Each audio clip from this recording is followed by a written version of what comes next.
Hello everyone, and welcome to another video on It's a Gray Matter.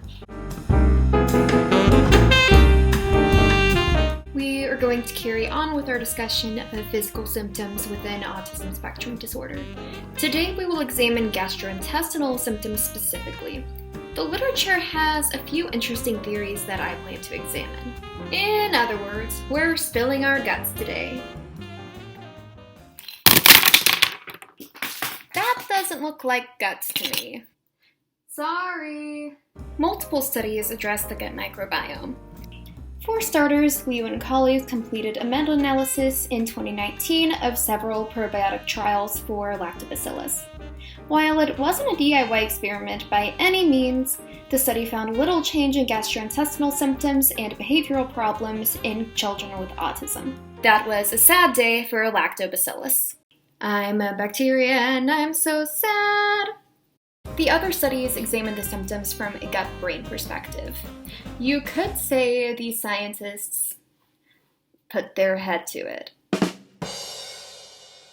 Notably, Ferguson and colleagues performed a study in 2016 that linked gastrointestinal symptoms in patients with autism to elevated cortisol levels. A year prior, Wasilewska and Klukoski proposed the most extensive gut-brain perspective in 2015, tracing visceral hypersensitivity, otherwise known as visceral organs hurting, and dysautonomia, which I can only describe with this drawing here, back to abnormal axon pathways, amygdalar damage, and abnormal sympathetic and parasympathetic reflexes.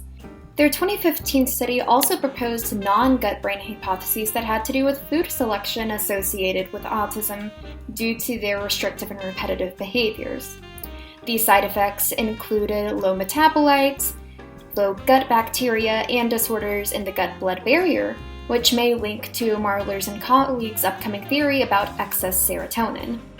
Marler and colleagues performed a study in 2016 that found a positive correlation between whole blood serotonin levels, or the serotonin levels in blood, and gastrointestinal symptoms among children with autism spectrum disorder. However, that same correlation was not found with symptoms associated with autism. As I explain these, keep in mind that I mainly focus on the theories presented by these studies. With mixed results in the literature for gut microbiome, I do not think that the microbiome theory is the strongest explanation for these symptoms within autism. One caveat though, Liu and colleagues used a different strain than Santoki and colleagues, meaning that the mixed results might be a result of different probiotics.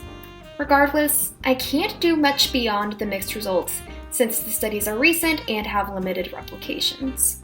I also do not think that the whole blood serotonin excess theory has much ground, since serotonin excess can occur outside autism quite often in cases such as serotonin syndrome, and the gastrointestinal symptoms were not associated with symptom severity in autism. Petit and colleagues have a study in 2021 that shows some support for serotonin excess in the pathology of autism. However, since serotonin excess is not limited to autism and is not associated with symptom severity, I cannot make a strong argument for the serotonin excess theory. Petit and colleagues also find the most neurotransmitter abnormalities associated with ASD to occur in glutamate and GABA, not serotonin. Ferguson and colleagues, as well as Wasilewska and Klukoski, pointed to nervous system dysfunction as the main suspect behind these symptoms. Given that the nervous system can easily influence visceral sensitivity and that the sympathetic-parasympathetic system has opposite effects on the digestive system, the theory of abnormal axon pathways, amygdala damage, and sympathetic-parasympathetic differences makes the most sense to me. The theory would also explain the cortisol association with symptoms discussed by Ferguson's study. Wasilewska and Klukoski's theory, especially in regards to disrupted axon pathways, is supported by Damiano and colleagues' study in 2014 and Mott and colleagues' study in 2021. Both studies finding that patients with autism typically have axons with atypical development, as well as deficient connections between brain systems. So, we spilled our guts today, but I hope you enjoyed and learned a lot. See you in the next video!